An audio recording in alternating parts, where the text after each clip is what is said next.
do well to take another name." "Another name? Oh, certainly.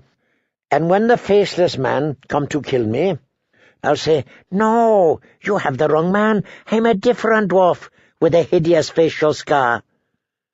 Both Lannisters laughed at the absurdity of it all. Then Jaime went to one knee and kissed him quickly, once on each cheek, his lips brushing against the puckered ribbon of scar tissue. "Thank you, brother," Tyrion said, "for my life. It was a debt I owed you." Jaime's voice was strange. "A debt?" He cocked his head. "I do not understand." "Good. Some doors are best left closed." "Oh dear," said Tyrion. "Is there something grim and ugly behind it? Could it be that someone said something cruel about me once? I'll try not to weep. Tell me." "Tyrion."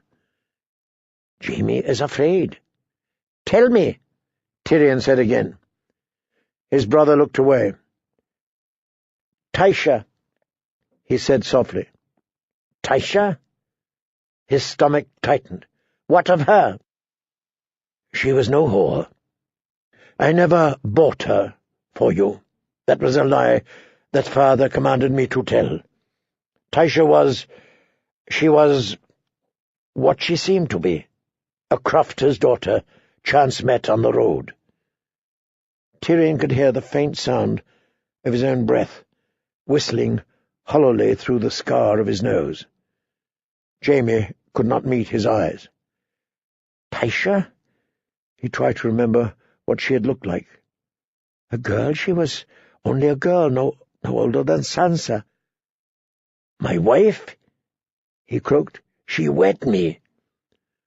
"For your gold," father said. "She was low-born. You were a Lannister of Casterly Rock. All she wanted was the gold, which made her no different from a whore, so it would not be a lie, not truly, and he said that you required a sharp lesson, that you would learn from it, and thank me later." "Thank you?" Tyrion's voice was choked. "He gave her to his guards, a barracks full of guards. He made me watch."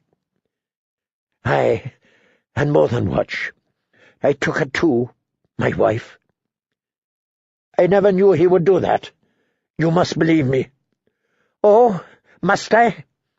Tyrion snarled. "Why should I believe you about anything, ever? She was my wife." "Tyrion!" He hit him. It was a slap, backhanded, but he put all his strength into it, all his fear, all his rage, all his pain. Jaime was squatting unbalanced. The blow sent him tumbling backward to the floor. I suppose I earned that." "Oh, you've earned more than that, Jaime. You and my sweet sister and our loving father, yes. I can't begin to tell you what you've earned. But you'll have it. That I swear to you. A Lannister always pays his debts." Tyrion waddled away, almost stumbling over the turnkey again in his haste. Before he had gone a dozen yards, he bumped up against an iron gate that closed the passage. "Oh, gods!" It was all he could do not to scream. Jaime came up behind him. "I have the jailer's keys." "Then use them." Tyrion stepped aside. Jaime unlocked the gate, pushed it open, and stepped through. He looked back over his shoulder. "Are you coming?" "Not with you." Tyrion stepped through. "Give me the keys and go. I will find Varys on my own."